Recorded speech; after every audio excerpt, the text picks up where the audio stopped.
Lord's Day, everyone! Welcome po sa ating online worship celebration. Sa araw pong ito, let God hear your voice of singing praise and worship unto Him. But before that, let's declare the words of David in Psalms chapter 18, verses 1 to 2. It says, I love you, Lord God, and you make me strong. You are my mighty rock, my fortress, my protector, the rock where I am safe, my shield, my powerful weapon, and my place of shelter. Tayo po ay magpuri at sumamba sa ating Diyos na buhay.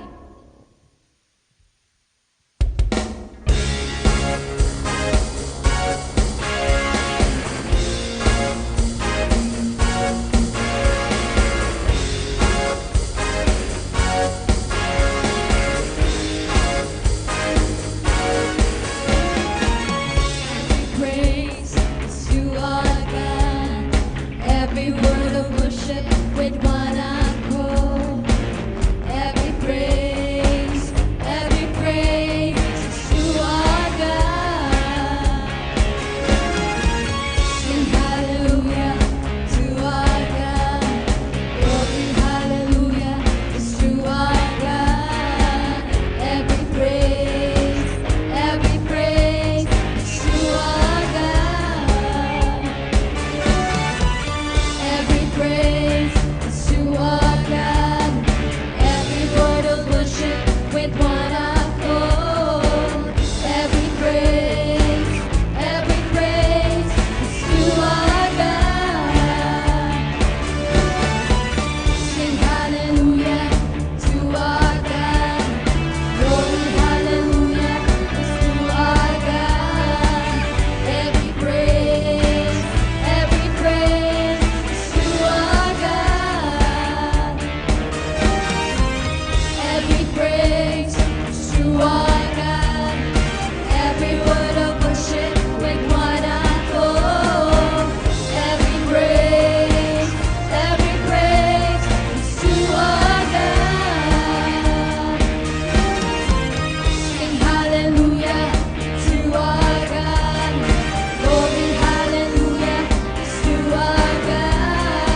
'cause nothing else could take your place. To feel the warmth of your embrace, help me find a way, bring me back to you.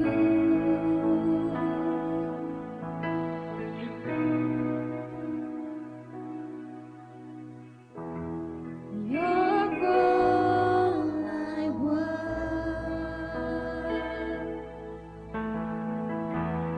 You're all I ever needed.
Dumako naman po tayo sa ating communion. Sabi po sa mga Hebreo 10, talata 19 hanggang 24, kaya nga mga kapatid, tayo'y malaya ng makakapasok sa dakong kabanal-banalan dahil sa dugo ni Jesus. Binuksan niya para sa atin ang isang bago at buhay na daang naglalagos hanggang sa kabila ng tabing at ang tabing na ito'y ang kanyang katawan. Tayo ay may isang pinakapunong pari na namamahala sa sambahayan ng Diyos. Kaya't lumapit tayo sa Diyos ng may pusong tapat at may matibay na pananampalataya sa Kanya. Lumapit tayo'y may malinis na budhi sapagkat nilinis na ang ating mga puso at hinugasan na ng dalisay na tubig ang ating mga katawan. Magpakatatag tayo sa ating pag-asa at huwag nang mag-alinlangan pa, sapagkat ang nangako sa atin ay maaasahan. Sikapin din nating gisingin ang damdamin ng bawat isa sa pagmamahal sa kapwa at sa paggawa ng mabuti. God loves to give His children the gift of the full assurance of faith. It is a precious thing, a source of deep peace and consolation, and He wants us to have it. Sa pagtanggap po natin ng tinapay at laman ng sarong ito, alalahanin po natin kung gaano naging tapat ang Panginoong Hesus sa ating mga buhay. Let us pray. Lord Jesus, we thank You for the gift of life. Maraming salamat po sa iyong dakilang katapatan sa amin. As we take this bread and drink this cup, may these communion elements become the contact point of our healing, spiritually, emotionally, mentally, physically, and financially. We love You, Lord. In Jesus' name, Amen. Kainin po natin ang tinapay at inumin ang laman ng sarong.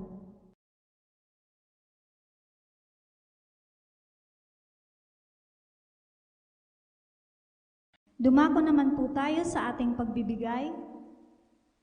Sabi po sa pangalawang Korento, Kabanata 9, talatang 10, ang Diyos na nagbibigay ng binhing itatanim at tinapay na makakain ang siya ring magbibigay sa inyo ng binhi at magpapalago nito upang magbunga ng sagana ang inyong kabutihang loob.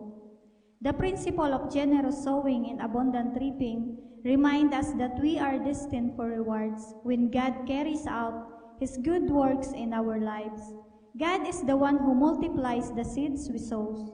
He has promised to abundantly bless and literally multiply the work of our hand, so that by grace we will bring forth a fruitful harvest of righteousness, which will enrich our lives and bring great glory to Him.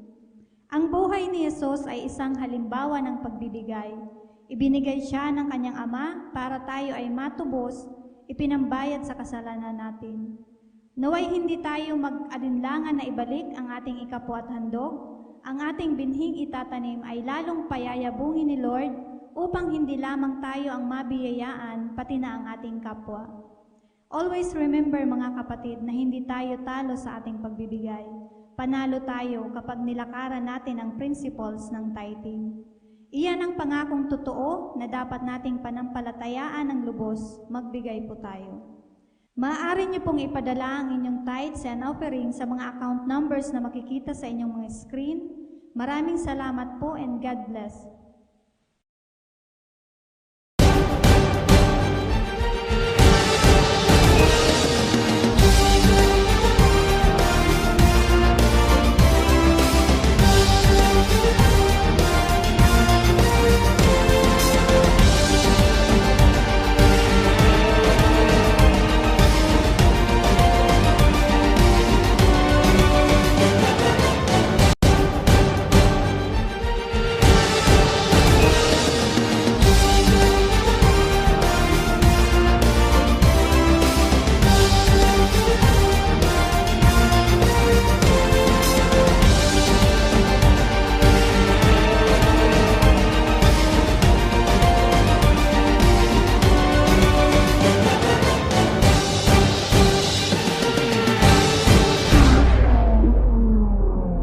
Happy Lord's Day po sa ating lahat.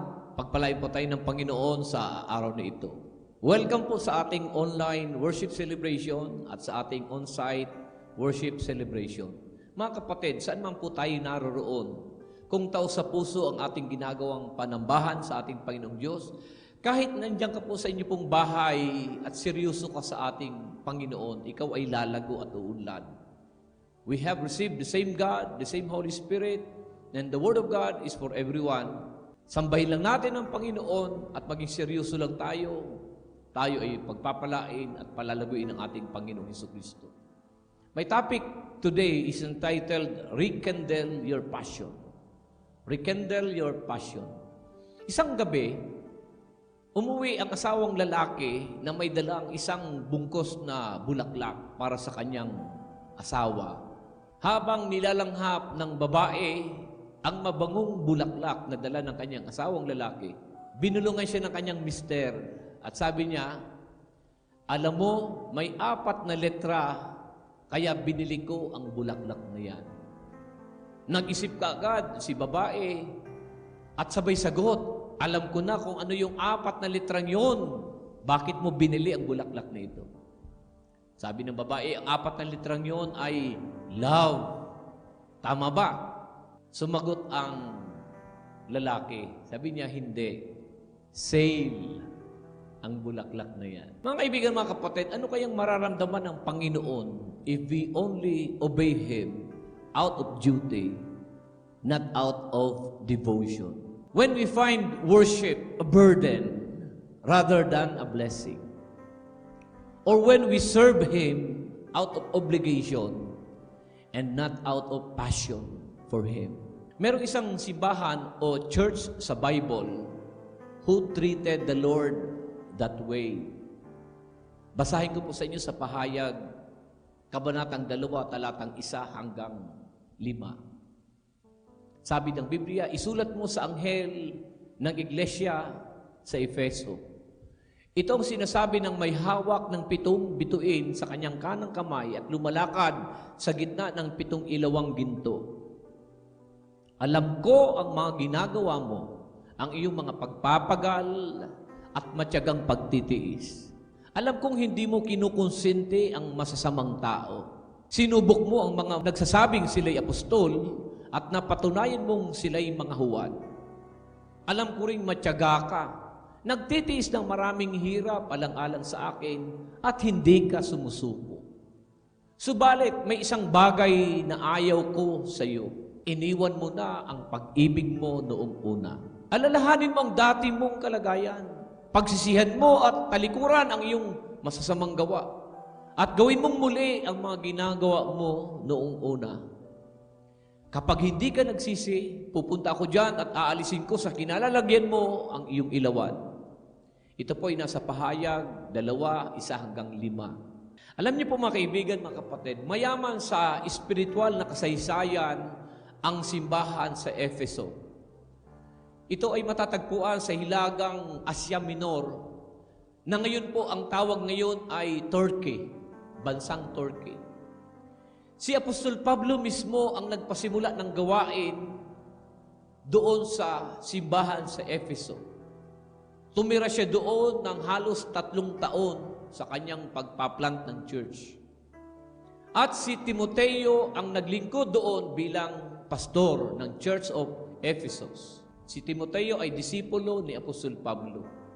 At kahit si Apostol Juan ay nakapaglingkod din sa simbahan sa Ephesus. Bago mamatay si Apostol Juan, habang siya ay naka-exile sa Patmos Island, the Lord Jesus appeared to him upang ipahayag ang mensahe para sa 7 churches in Asia Minor. Isa na po dito ang church in Ephesus. Sa simbahan ng Ephesus, paunang nagpahayag ang Panginoon. Una ng commendation sa mga believers, sa mga mananampalataya. Sabi niya sa verse 2, I know your works. I know your toil and your patient endurance. Nalalaman ko ang ginagawa mo, ang mga pagpapagal at matyagang pagtitiis mo. Hindi mo kinukonsinti ang masasamang tao. Sinubok mo ang mga nagsasabing sila'y apostol at napatunayang sila'y mga huwad.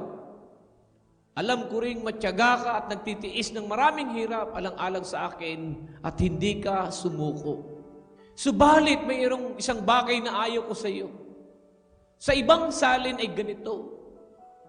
Meron akong isang bagay na ipinagdaramdam laban sa iyo. Iniwan mo na ang pag-ibig mo nung una. Hindi mo na ako mahal kagaya ng dati. Mga kapatid sa ating Panginoon, pwede pala tayong naglilingkod sa Panginoong Diyos, pero yung pagmamahal sa Kanya ay hindi na kagaya ng dati. Pwede palang gano'n. Naglilingkod, pero ang alab ng pagmamahal sa Diyos ay wala na. The Ephesian church was known for their commitment and convictions.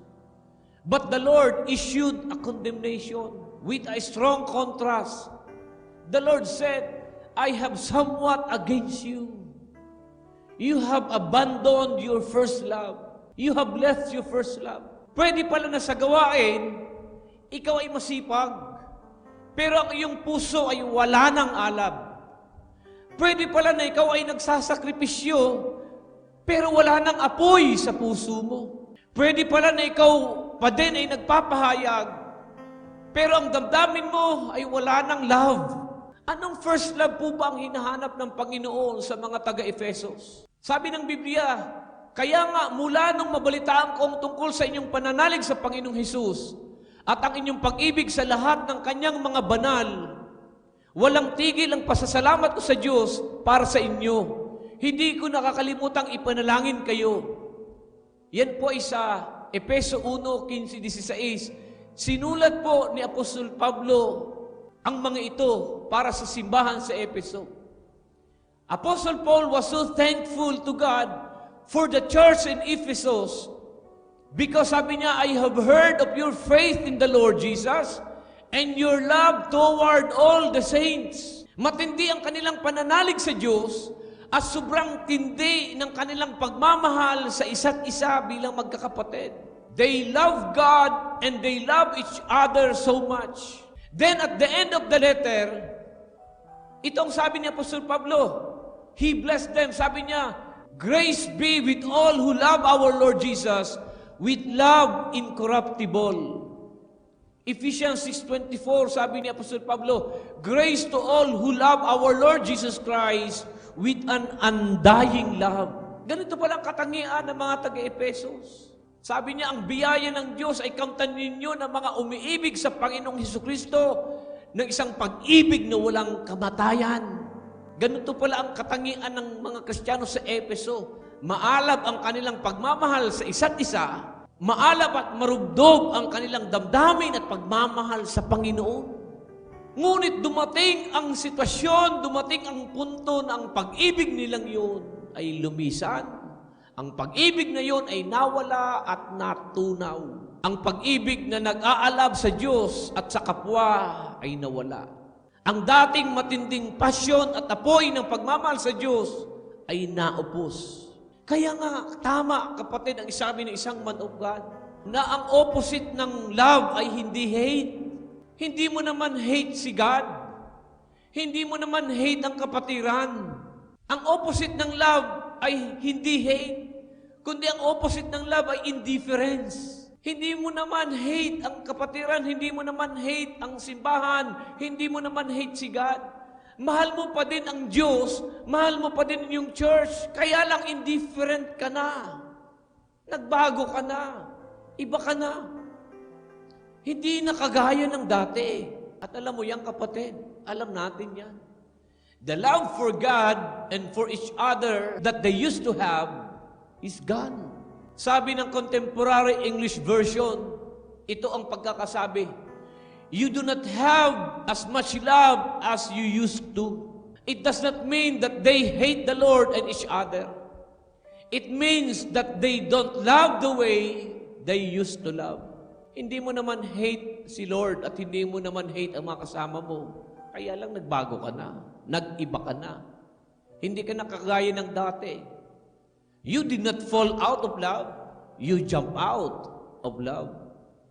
According to the Bible Knowledge Commentary, though they had retained purity of doctrine and life, and had maintained a high level of sacrifice, a high level of service, but they were lacking in deep devotion to Christ. Pwedeng napapanatili mo ang kabanalan mo, pwedeng naiingatan mo ang doktrinang pinaniniwalaan mo, pwedeng nagagawa mo pa ding magsakripisyo, pero ang hinahanap ng Panginoon yung apoy na nagliliyab sa iyong puso. Because your passion will make your performance more meaningful.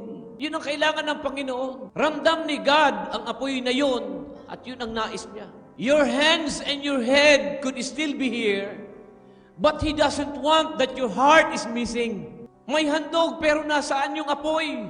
May connect group, pero nasaan yung apoy? Merong attendance, pero nasaan yung apoy? God wants your heart as well as your hands and head. They performed well, but they were not passionate enough. Mga kaibigan, mga kapatid, it is sad when we are not passionate for the Lord we are worshiping and for the people we are serving and fellowshipping with. Malungkot po, mga kapatid, kung ang ating pasyon, ang ating pagmamahal sa Diyos ay wala na, at ang ating pagmamahal sa kapwa ay wala na.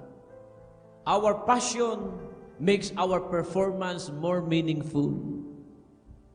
Activity will never substitute for adoration for God and affection for one another. Huwag lang tayo magpakabisi sa kingdom. Importante ang pagmamahal sa King. He is not just looking for intensity. He is looking for intimacy. Huwag lang activity, huwag lang intensity. Samahan mo din ang intimacy, pagmamahal sa ating Panginoong Diyos. Do we obey the Lord out of duty or out of devotion? Do we find worship a burden or a blessing? Ang pagsamba po ba sa iyo ay ulang-ulang o isang kasiyahan? Do we serve the Lord out of obligation to Him or out of passion for Him? Nahihirapan ka bang dumating ng maaga sa pagsamba? Pero hindi ka nahihirapang gumising ng maaga sa pamamasada o pagtitinda? We make time for what is important to us. Nagbibigay ka ng oras sa mga bagay na importante sa iyo. The way we give reveals our priority. How much time we give to God? How much importance we give to God? How much passion and love we give to Him? Sa ating pag-awit, inaawit ba natin ang pagsambang awitin mula sa ating puso? O yung basta lang makakanta tayo? Sabi ng Panginoon sa Mateo 15:18, "These people honor me with their lips, but their heart is far away from me." Sabi ng Good News Bible, "All of you praise me with your words, but you never really think about me." Grabe. Pinupuri niyo ako ng inyong mga bibig, ngunit ang inyong mga puso ay malayo sa akin. Hindi niyo naman talaga ako iniisip. Hindi niyo naman talaga ako pinahahalagahan. We sing to the Lord with our lips, but our minds are elsewhere. We are thinking of someone or something else. So how do we rekindle our passion for God and for each other? Paano ba natin muling sisigaan, pagliliyabin ang apoy sa ating puso, apoy ng pagmamahal sa ating Panginoon at sa ating kapwa? Merong recommendation ng Panginoon na sinasabi sa verse 5. Ito po ang kanyang recommendation. "Remember therefore from where you have fallen. Repent and do the works you did at first." Nagbigay po ng 3 utos ang ating Panginoon. He gave 3 commands. Sabi niya, una, remember the heights from which you have fallen. Pangalawa, repent. Magsisi ka sa iyong ginagawang kasalanan o kasamaan.